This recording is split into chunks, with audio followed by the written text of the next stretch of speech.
अब ये संयोग है कि 21 जनवरी 2024 को ही लेनिन की मृत्यु हुई।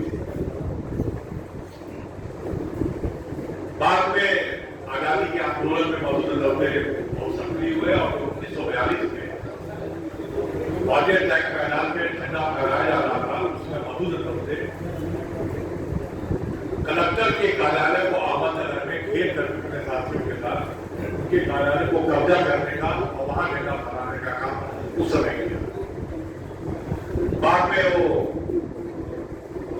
बाबा साहब अम्बेडकर ने जो कॉलेज बनाया सिद्धार्थ कॉलेज, उसमें वो फिजिक्स के प्रोफेसर हो गए। एक बहुत अच्छी कहावत है उनके बारे में कि जब बात निकला था तो दंडौते ने अपनी चिट्ठी भेजी थी अम्बेडकर साहब पास अपना बायोडाटा बना कर। तो जब इंटरव्यू के लिए बुलाया गया तो जब दंडौते ने इसका इंटरव्यू ले रहे थे अम्बेडकर साहब, तो अम्बेडकर ने कहा कि ये तो मैं देख ही चुका हूँ, आप क्लास में चल के पढ़ाई और फिजिक्स का विषय था, फिजिक्स के प्रोफेसर बने थे। तो अम्बेडकर साहब उस क्लास में सबसे पीछे बैठ करके दंडौते का 1 घंटे का क्लास जो लिया बच्चों का तो सुना, सब ऊपर पार्ट गए। एक ये भी कहा जाता है कि बाद में जब एमपी बन गए, मंत्री बन गए, तो दंडौते जी अम्बेडकर साहब पास गए, साहब मैं मंत्री बन गया, एमपी बन गया, अब मैं कॉलेज में आ भी नहीं पा रहा हूँ, तो मेरा इस्तीफा ले। तो अम्बेडकर ने कहा कि जब तक आप जिंदा रहिए और जब जब भी आप समय आपके पास रहे, शनिवार को, रविवार को, कभी भी आप आ सकते हैं, तो आप आके बच्चों का क्लास कीजिए, आप नहीं किया। मधु दंडौते के बारे में बताना, ये जो शताब्दी वर्ष हम मना रहे हैं, नौजवान साथियों, भैया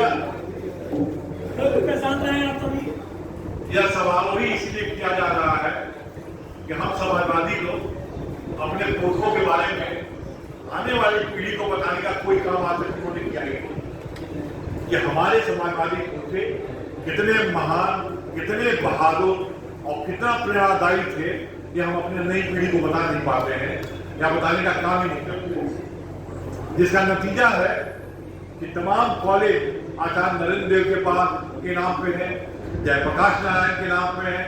लेकिन अगर आप उस स्कूल में चले जाइए और किसी भी बच्चे से पूछिए कि आचार्य नरेंद्र देव थे, कौन थे, उसको नहीं मालूम। हम लोग एक पदयात्रा निकालते पूरे देश की, कई स्कूलों में हम गए और जब बच्चों से बात करना चाहते थे इन नेताओं के बारे में, किसी बच्चे को कुछ भी नहीं मालूम। दोस्तों, ये बताने के लिए हम आपके बीच में आए हैं कि हमारे पूर्वज थे, हमारे समाजवादी नेता कितने बड़े और कितने महान थे, यही आपको बताने के लिए हम आए। मधु दंडौते एक बार एमएलए बने और उसके बाद जो महाराष्ट्र में कोकण इलाका है, कोकण इलाका इस देश का सबसे सुंदरतम इलाका है, जो एक तो समुद्र है और एक तो पहाड़ है और बीच के इलाकों को कोकण कहा जाता है। कोई रास्ता होता नहीं था, कोई ट्रेन नहीं थी वहां पे। उस इलाके में नाथपाई, आप नौजवान साथी बताने नाम सुने होंगे, नाथपाई इस देश के one of the best parliamentarian कहे जाते हैं। उनकी कॉन्स्टिट्यूएंसी थी राजापुर, उनकी आकस्मिक डेथ हुई, तो उस क्षेत्र से मधु दंडौते को लोकसभा का चुनाव लड़ने का पार्टी ने फैसला लिया और मधु दंडौते वहां से चुनाव लड़े और पहली बार मेंबर ऑफ पार्लियामेंट बनकर गया है। 1977 में फिर बाद में जब इमरजेंसी लगी तो जेल में रहे, बैंगलोर के जेल में थे और 1977 में जब जनता पार्टी की सरकार बनने लगी और वो एमपी बन के चुनाव जीत करके आ गए थे, तो वो रेलवे मंत्री बनाए गए। उसके पीछे एक कहानी है कि जब दंडौते जी चुनाव जीत के आए, दिल्ली में कोई घर तो था नहीं, सोशलिस्ट पार्टी का जो दफ्तर हुआ करता था विठल भाई पटेल हाउस में, उस दफ्तर के एक कमरे में वो ठहर गए थे और कपड़ा साफ कर रहे थे। तो बाहर लोग दरवाजा पीट रहे थे, तो कपड़ा साफ कर रहे थे कच्ची पहन करके। तो बहुत देर बाद वो निकले और होते ही उनका भाई माफ करिएगा, मैं चुनाव में बड़ा व्यस्त था, हमारे कपड़े सब गंदे हो गए थे, यही टाइम मिला कि मैं कपड़ा साफ कर लूँ। कि मैं कपड़ा साफ कर रहा था। कहा अरे साहब जल्दी से आप कपड़ा पहनिए, आपको शपथ लेने जाना है। मोरारजी भाई ने आपसे निमंत्रण पत्र भेजा। इतने सादगी वाले मधु दंडवते जब रेल मंत्री बने तो जो सबसे बड़ा काम उन्होंने किया कि इमरजेंसी में जो जॉर्ज फर्नांडिस के नेतृत्व में रेल मजदूरों का आंदोलन हुआ, जब 50,000 लोगों को नौकरी से निकाल दिया गया। जनता पार्टी ने अपने चुनाव घोषणा पत्र में वादा किया था कि हम इन 50,000 लोगों को नौकरी देंगे वापस। और जब मधु दंडवते रेल मंत्री बने तो उन्होंने नौकरी का देने का जो प्रस्ताव किया तो कैबिनेट में लोगों के बीच में काफी कहा सुनी हो रही थी, इतना बड़ा फैसला कैसे लिया जाए। दंडवते ने कहा कि हमारे घोषणा पत्र में है कि मेरा इस्तीफा एक तरफ है और नहीं कि नौकरी एक तरफ। तब मोरारजी देसाई ने उस पर अपनी सहमति भी व्यक्त की और 50,000 लोगों को नौकरी देने का काम मधु दंडवते ने अपने पहले कैबिनेट में किया। मधु दंडवते के टाइम में आजकल के नौजवानों को शायद नहीं मालूम होगा कि रेलवे में 3 दर्जा हुआ करता था, एक प्रथम श्रेणी, एक द्वितीय श्रेणी और तृतीय श्रेणी। आते ही उन्होंने फैसला लिया कि कोई तृतीय श्रेणी नहीं होना चाहिए, थर्ड क्लास इज एबॉलिश, और तीसरा दर्जा उन्होंने एबॉलिश कर दिया और ये कहा कि तीसरा और दूसरे में फर्क क्या है। तीसरे में लोग पटरी पर बैठते हैं और दूसरे में लोग गद्दी बैठते हैं, तो हम इसमें भी गद्दी लगा देते हैं। और ये 1977 की जनता पार्टी की सरकार का फैसला था कि रेलवे के तीसरे दर्जे में जो पटरी थी उस पर गद्दी लगाया गया। ये मधु दंडवते का फैसला था। ऑक्सीजन का हटा दिया गया, थर्ड का हटा दिया गया और एसी स्लीपर अब बन गया। फर्स्ट क्लास का इस्तेमाल बहुत कम होता है, एसी फर्स्ट क्लास होता है, एसी 2 टायर होता है या स्लीपर होता है, थर्ड क्लास का इस्तेमाल नहीं होता। उन्हीं के टाइम रेलवे का सैलून आप लोगों ने देखा होगा जिसमें मंत्री और रेलवे के बड़े बड़े अधिकारी करते हैं। दंडवते ने कहा कि मैं रेल मंत्री हूं, सारे रेलवे के सैलून बंद कर दिए जाए और जितने अधिकारी हैं, जितने नेता हैं या जितने मुख्यमंत्री हो, कोई भी सैलून में नहीं चलेगा। ये जनता का राज है। अब सब लोग एसी 2 टायर में या फर्स्ट क्लास आता है तो फर्स्ट क्लास में जाएंगे, नहीं तो नहीं जाएंगे। और एसी जो सैलून है वो बंद कर दिया गया, बाद में फिर चालू। उनके जमाने में सैलून में दब कर मैं एक बार उनके साथ यात्रा कर रहा था दिल्ली से गोरखपुर तक, तो जो वेटर आया क्या खिलाने के लिए, तो उन्होंने पूछा उससे कि तुम लोग की नौकरी का क्या हुआ। कहा साहब अभी तक कुछ नहीं हुआ। अच्छा ठीक। मैं समझता हूँ कि लौटते ही उन्होंने रेलवे बोर्ड चेयरमैन को बुलाया। तो मैंने पिछले मीटिंग में कहा था कि रेलवे के कैप्टन के जो भी काम करते हैं इनको अस्थायी दर्जा दे दिया जाए। और रेलवे के जो चेयरमैन थे उन्होंने कहा साहब ये परेशानी है, वो परेशानी है। दंडवते ने कहा कि गरीब आदमी को कुछ भी देने में आप सब लोगों को बड़ी परेशानी होती है। अपनी समस्या लाने में और अपना पाने के लिए आपको कोई परेशानी नहीं। और उन्होंने सभी रेलवे में अब तो कैबिनेट भी खत्म हो गई, सारा समाजवाद बहुत हो गया, लेकिन दंडवते ने उन सबको नौकरी दिया। एक रेलवे गेट कीपर होता है तो सड़कों में भी होता ना, पहले एक चौकी रखने की जगह होती थी बस 1977 में, जिसमें ढेर बकरी की तरफ से एक आदमी एक चौकी पर रहता था। इतना ही छोटा कमरा होता है। दंडवते के जमाने में वो कमरा 4 गुना बड़ा किया गया ताकि एक आदमी लड़ सके या बैठ भी सके। और इस तरह से मधु दंडवते रेल मंत्रालय उन्होंने चलाया और सबसे बड़ा उनका महत्वाकांक्षी योजना थी कोकण रेलवे।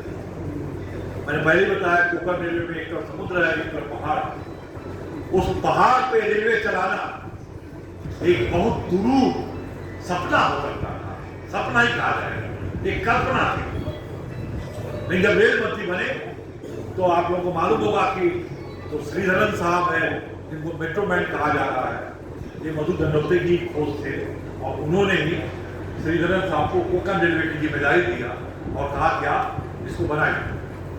सारा नक्शा बन गया, सरकार चली गई, कोकण रेलवे ठप हो गया। लेकिन जब 164 टनल है, लेकिन जब मधु दंडवते वित्त मंत्री बने तब उन्होंने इतना वित्त का इंतजाम कर दिया उस कोकण रेलवे के लिए कि उनकी सरकार रहे या न रहे वो कोकण रेलवे बनेगी।